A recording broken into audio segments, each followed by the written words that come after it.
10 halamang gamot, kanilang indikasyon at paghahanda. Narito ang isang listahan ng 10 mga halamang panggamot na karaniwang ginagamit sa Pilipinas, kanilang mga indikasyon, at karaniwang paghahanda. 1 hanggang 10, 2. 1. Oregano. Originum vulgar.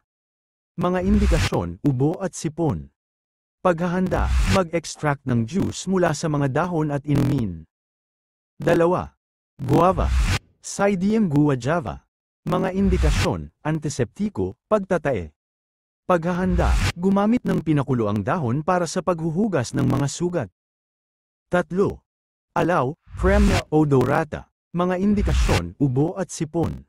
Paghahanda, pakuluan ang mga dahon at inumin bilang tsaa. 4. Balbas pusa. Orthosiphon aristatus.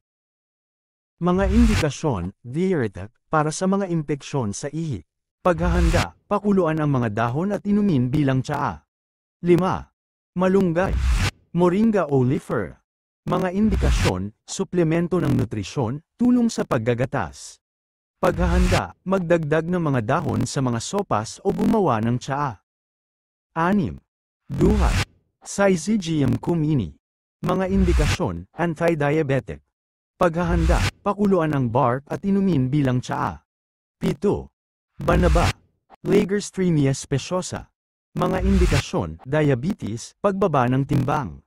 Paghahanda, pakuluan ang mga dahon at inumin bilang tsaa. 8. Ginger. Zingiber officinale.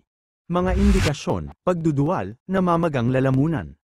Paghahanda, gumawa ng tsaa sa pamamagitan ng kumukulong hiniwang luya.